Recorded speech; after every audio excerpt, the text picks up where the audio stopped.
Right, good afternoon or good evening, everybody, and welcome to this extraordinary executive meeting on the 6th of December, starting at 5 p.m.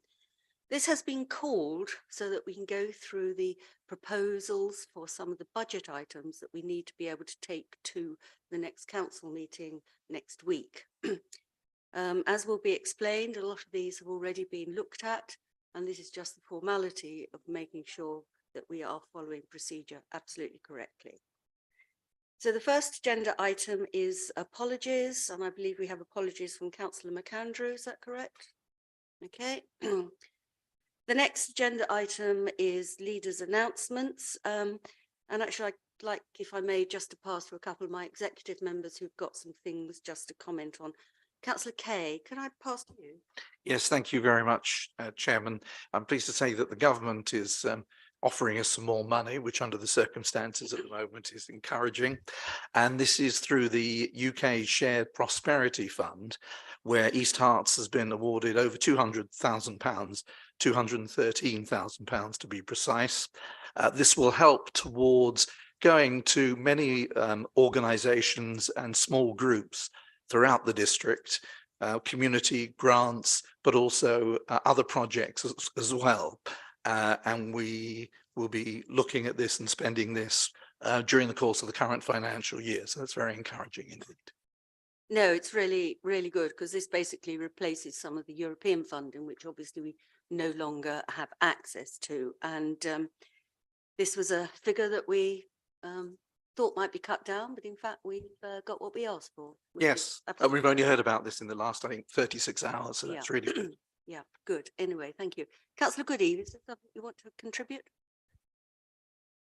Councillor Boylan will give a fuller update at council around the affordable housing that's been delivered locally. But I just wanted to mention that we have today received £34,000 towards the refurbishment of 2 playgrounds of Sachem Road and Watermill Lane playgrounds up in Benjo, which is obviously good news. And it's good because all these new developments will have young families move into them, and they are also high quality, well designed play areas, which really do contribute to the quality of life of our new residents and residents moving into the area. So that's really great. Thank you very much indeed. If I can now move, please, to agenda item 3, which is on page 6 to 14. These are the minutes of the last meeting. I wasn't here, so if I can ask Councillor Goodeve to propose, please. I'd like to propose the minutes. Does anybody have any comments on them? Okay. And Councillor Kay? Happy to second. Okay, thank you. All those in favour of approving? Anyone against? Anyone abstaining? Thank you very much indeed. Agenda item 4 is declarations of interest. Can I ask if there are any declarations of interest, both from our other councillors and the executive here on any of these agenda items? No? Okay, thank you very much indeed. Now we move to the substantial items of the agenda. The first one is agenda item 5, which is in fact in the supplementary paper that was issued a few days ago. Councillor Williamson, please. Thank you, Leader. Well, I presented at our meeting here on the 25th of October a paper on our budget and medium-term financial plan, which set the scene and asked the executive to endorse a number of recommendations and assumptions that provided some base for our officers to work from. This report tonight revises that paper to take into account the latest position on our forecasts and to take into account provisions within the Chancellor's autumn statement. We agreed last time that we should increase council tax by the maximum we can apply without triggering a referendum. At that time, the limit was the higher of £5 or 2%, which in our case was £5, the same as we applied for the last few years. However, in his autumn statement, the Chancellor has given local authorities more flexibility in that we can now apply the higher of £5 or 3%.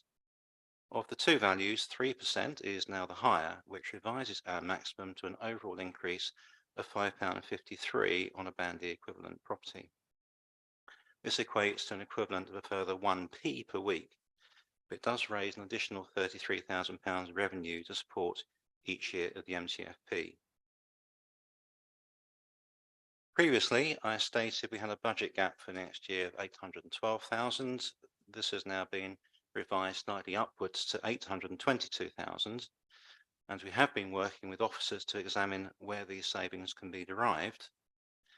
To that end, I can report that savings totaling £866,000 have been identified as explained in paragraph 120 and following, which means we can deliver a balanced budget for 22-23. Furthermore, all these savings are purely operational rather than policy-based, so these are for the leadership team to implement and they are not dependent on member endorsement. Nonetheless, recommendation B does ask us to agree for officers to go ahead. Whilst we can deliver a balanced budget for 23-24, the situation for later years is still very difficult, with a further 6,415,000 needing to be saved across the period of 2024 to 2027. It is this reason that we are recommending the full £866,000 savings be taken from next year, as this will help us for the years following. In addition, when we consider our budget, our current year budget in March, we accepted that we would need to reduce our external grant funding in a stepped way over time. So we are recommending that those proposals are carried forward to next year, though they should be viewed in the context of the alternative support we can now provide through the UK Shared Prosperity Fund. These savings are also subject to consideration by Audit and Governance Committee when it scrutinises the whole of the budget and MTFP next month. To assist further with the budget for future years and to create some smoothing effect, we are proposing to use, only on a temporary basis, some of our cash and reserves for those periods where the budget gap is at its widest. We are generally very cautious about using our reserves to support our revenue funding, but we are doing this solely on the basis that we will repay the sums back into our reserves towards the back end of the MTFP when our savings requirements will have eased. We have also looked at our capital programme. As you know, we are now required to allow for both interest payments and the minimum revenue provision, which covers the repayment of our capital borrowing within our MTFP. By moving our lower priority capital spending into our approved but not committed category, we do not need to allow for the financing of these items within the MTFP, which provides a further saving. Capital items can be brought back into the approved category at any time, provided we have the means of financing them. Finally, the paper tonight reflects the best information we have at this time, but further changes are possible, especially as we won't have the details of the local government finance settlement until later this month. And it has to be said, the environment in which we are compiling our budgets remains somewhat uncertain. For these reasons, we may therefore need to make further revisions to the papers accordingly before Audit and Governance carry out their scrutiny on the 24th of January. The paper provides more background and detail on what I presented, but happy to take any questions. But also happy to remove recommendations, the 10 recommendations A to J on pages 3 and 4 of the supplement. Thank you. Thank you very much. And can I have a seconder, please? Thanks, Leader. Yes, happy to second.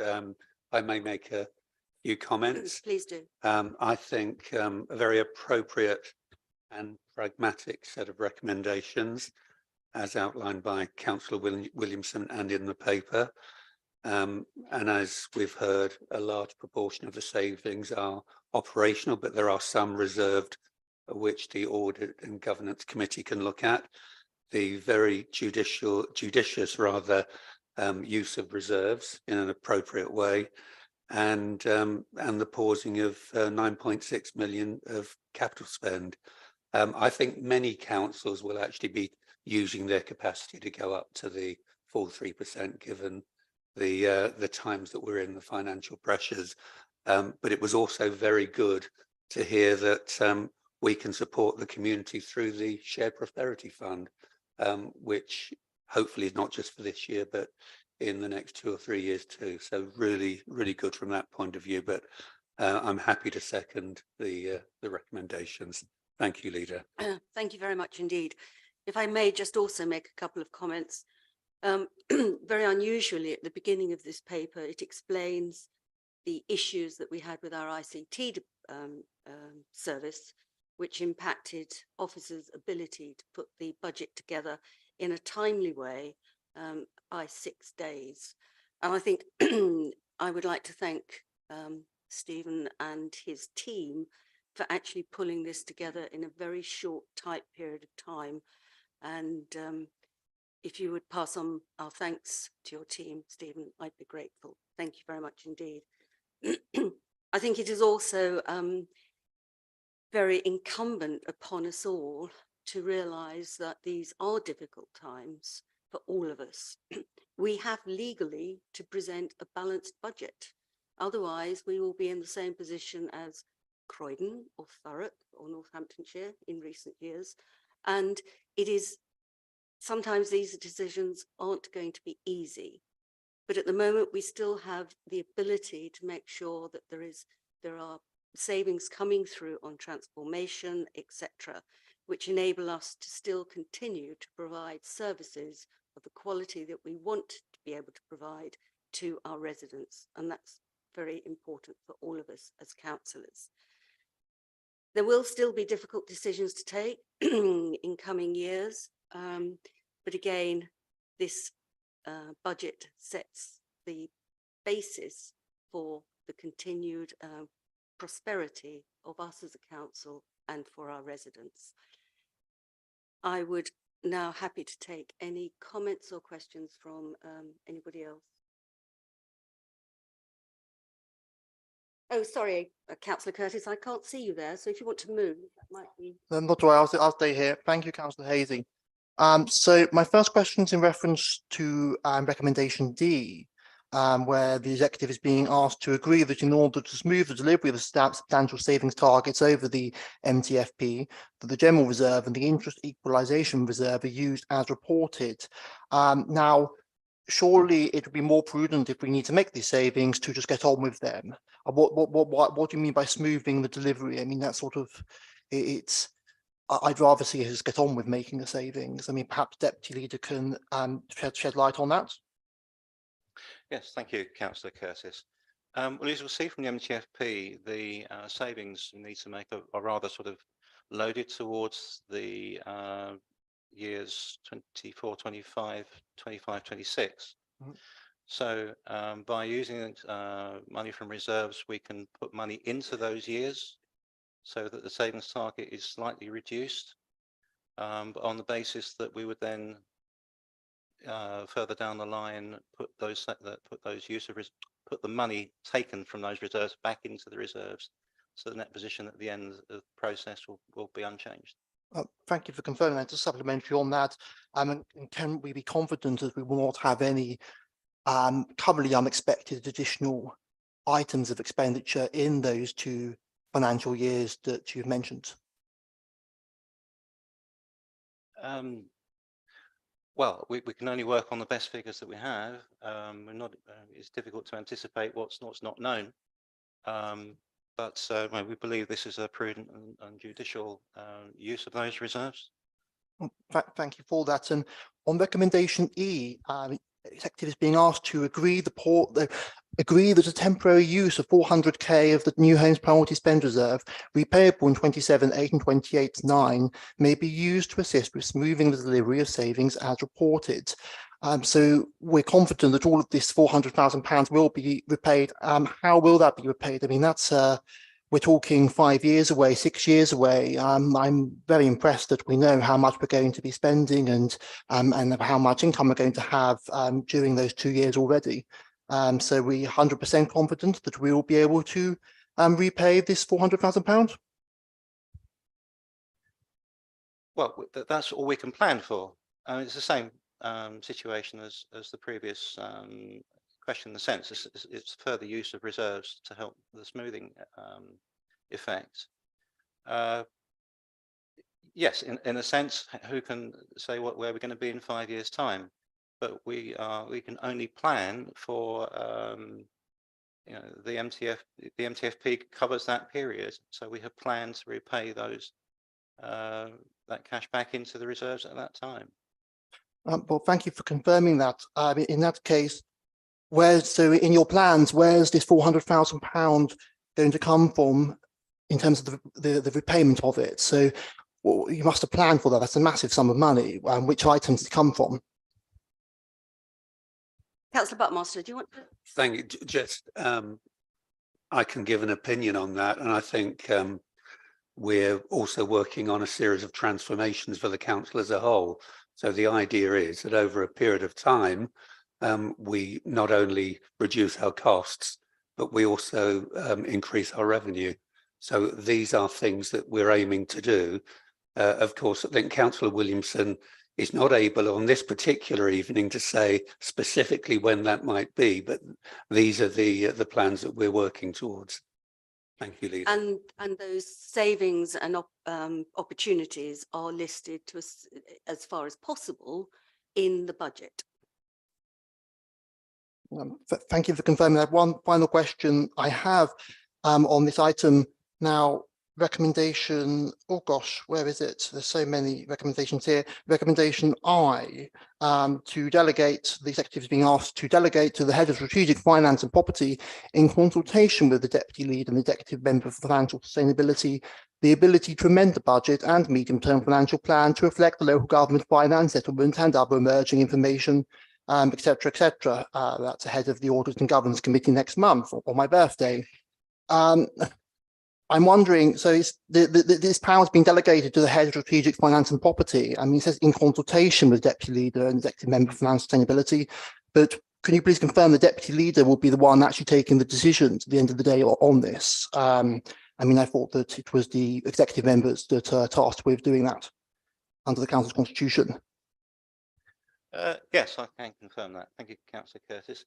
I mean, the point being that we'll get fresh information through later this month. When the finance to the settlement comes through, officers will therefore amend the MTFP as necessary, and then I will then endorse that before it goes forward to Audit and Governance. I'm pleased to hear that. Thank you. Obviously, Councillor Curtis, you will intend to spend your birthday at the Audit and Governance Committee. We look forward to you being there. Are there any other comments or questions, please, on this? No? Okay, thank you very much indeed. There are, as has already been pointed out, a number of recommendations for this paper. They all follow on from the details given in the paper itself, and they start on page 3 of the special additional supplement, and they go through to agenda to 4, and they are A to J, and they have been proposed and they have been seconded. Please, can I ask all those in favour? Anyone against or abstaining? Thank you very much indeed. If we now go back to the main paper, this is the draft capital strategy, which starts on page 15, going through to page 76. Councillor Williamson again, please. Thank you, Leader. Oh, the need for the council to produce an annual capital strategy was introduced following strengthening of government and SIPFA guidance. And this is the 5th iteration of the strategy, and it does prove a valuable document, and it does help us direct us as we implement our programs and our priorities. The strategy is given within the report as Appendix A. With the changes in the economic climate that we have experienced this year, particularly high interest rates, we need to ensure that our capital programme remains affordable. To this end, we are moving our lower priority capital spending into our approved but not committed category, as I mentioned earlier, which effectively puts a pause on the delivery of these items until such time as the finance becomes available. Connected to this will be our draft strategic asset management plan, which will be presented to the executive we plan in January. This strategy will cover all our operational and non-operational property assets, including those properties we have that generate income, both those that we inherited and those we have chosen to purchase for their revenue yield. The strategy will put forward that we examine all our investment property assets, the income they produce compared to their capital value, and to carry out an evaluation whether it is in the council's interest to retain in order to benefit from the revenue generated, or put forward for disposal in order to realise the capital value. The capital receipts from any such disposals can then support the capital programme or offset our borrowing requirements, which in turn lowers our financing costs on servicing the debt. We have the 3 recommendations A to C on page 14. Just need to amend recommendation A because, as is mentioned, we won't be seeing the draft strategic asset management plan until next month. So recommendation A just needs to have those words deleted so that it reads to approve the draft capital strategy and minimum revenue provision policy 23-24 onwards for scrutiny by Audit and Governance Committee. Thank you very much. And I guess Councillor Williamson, you are proposing those? Yes, happy to move those recommendations. Phew, good. Okay. James, do we need to approve the modification separately, or can we just take the 3 as itemised? Just for clarity, it's probably best that you acknowledge that change is being made. So Okay. All right. So we will take each of those separately. Okay. well, as well with that amendment, that just happened to A. If you just want to make the propose that and second it and have that Okay. changed. All right. So if I can ask that we propose A in the modification as proposed by Councillor Williamson. Can I have a seconder for that? Councillor Boylan? I'm Thank happy you. to second that. Okay, all those in favour of that one? Thank you. Anyone against? Anyone abstaining? If we then go to B and C, as they are on the paper, Councillor Williamson, you'll propose them? And Councillor Cutting, you'll second them? Happy to second. Thank you, Chairman. Excellent. All those in favour? We haven't got there yet. And anyone against? Right. Councillor Curtis, do you have a question? I do. Sorry, I thought normally we take questions from the items prior to the vote.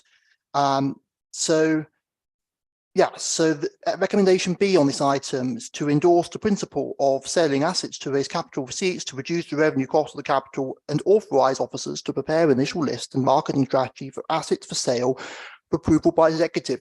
Now, firstly on this, just a question to the Deputy Leader. Could you please confirm, Councillor Williamson, does this include revenue generating assets or assets that could potentially generate revenue? It can include revenue generating assets, but only those where the revenue return is below what we consider to be an acceptable threshold. Even if there may be opportunities with some of those assets to increase the revenue return? Well, that'll be part of the evaluation. If that were to be the case, then we'd obviously look at that particular set of circumstances. If the revenue can be increased and it's seen generally in the council's best interest to do so, then that would certainly be the option we would take forward. Thank you. And can you therefore confirm that with each of these assets that will be looked at whether before we decide whether or not to sell each asset, revenue generating asset or asset that could generate revenue, that we'll look at how we could increase the revenue generated from that asset first? Yes, I think I can confirm that will be part of the process, part of the evaluation. Thank you. I'm pleased to hear that. I note with the transformation programme, Councillor Buckmaster mentioned earlier in this meeting that he's hoped that some of the work there will help increase the income we receive as a council, and that could potentially be through some of our capital assets, etc. Does the principle of selling off these assets not partly conflict with that? I understand the point you raised, but surely we should be looking at how to increase our income generation from non-council tax, non-fees and charges short sources in the first instance. I think Councillor Buckmaster, do you want to come in? Yeah, I think Councillor Williamson actually gave a very good response in saying that they will be evaluated. But we've heard that there are reasonably large number of assets which actually are probably not capable. They're leftover bits and pieces from various transactions, transfers to, for example, the housing associations, some bits and pieces that were Section 106. So they need to be evaluated, and those that are not core business of the council are not able to generate the appropriate revenue for the council, then those are the ones that will be considered for disposal. I thought that was really clear from what Councillor Williamson said. Thank you, Leader. And again, it is laid out in detail as to what the requirements will be in the capital strategy and minimum revenue provision policy on page 21. Thank you. Yes, I read that. Just my last question. Now, to reduce revenue cost to capital, so this is money that we're borrowing, this is debt we're taking on. We're looking to reduce the amount of debt we're taking on so that we have to pay less each year in interest payments for capital projects. Am I correct, Councillor Williamson?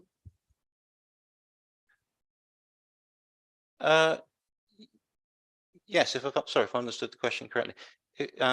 Any capital receipts that we do realise from sale of surplus property goes to contributing towards lowering our capital borrowing requirements.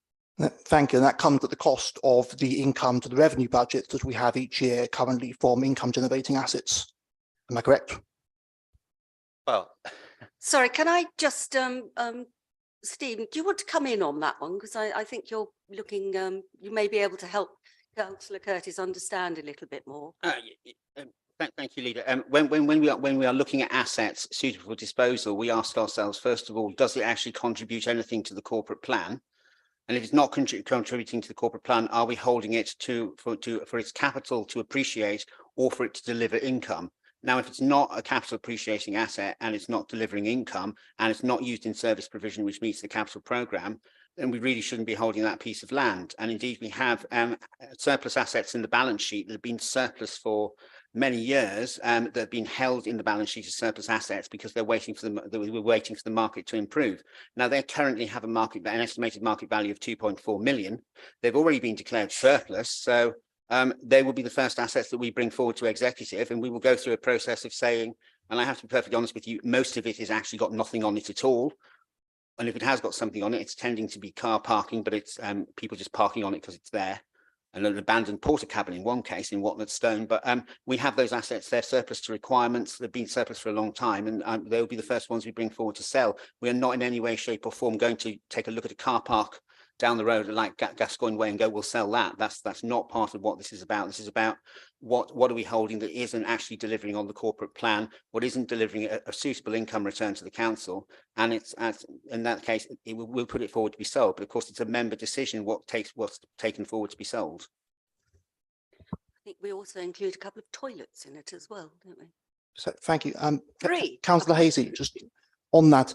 So I'm just wondering, I ask for Councillor Williamson because I cannot ask officers questions directly. In terms of how we're keeping track of these smaller assets, these ones we're looking, these odd assets we want to sell off, or the executive is being asked to approve the principle of selling off.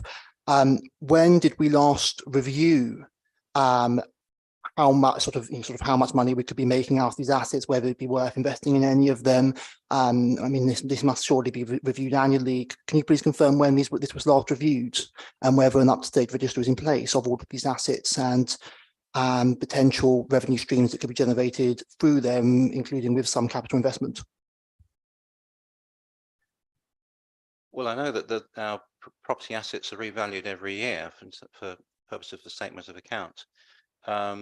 But the kind of review that we're now looking towards, the paper that will come to us now in January, will be a much more exhaustive exercise than perhaps we've undertaken in the last few years. So that when we do start to look at these decisions about future part of our property portfolio, that we are fully informed. That's very welcome. Thank you for confirming that. My final question on this item. So again, we're looking to reduce the costs of the borrowing and reduce the amount that we need to borrow. Obviously, there are two ways to do it. One is to change the financing mix for the capital projects so that we have the proceeds of these capital sales, these receipts, and that can reduce the borrowing requirement. The other way to reduce the borrowing requirement for capital projects is to reduce the costs associated with them. I'm wondering what consideration to date has been given to reducing those costs, given the financial pressures this council is facing. That way, if we reduce some of those costs, we wouldn't have to sacrifice the income that we generate through revenue generating assets each year. So actually, the council would be better off if we did that, would it not? Councillor Curtis, I think you are well aware that all the capital projects are reviewed frequently, and some of them have not been seen as the way forward and have been put on an approved but not yet on a committed but not yet approved list, and it is done frequently, and it was done in detail a couple of months ago. So I feel very comfortable that our officers are well on top of everything that's happening. Thank you, Councillor Casey. Therefore, in light of that, so I'm pleased to hear that reviews happened in the last couple of months. Can you please confirm when the outcome of that review will be circulated in full to councillors? I believe it already has, and it's already been discussed.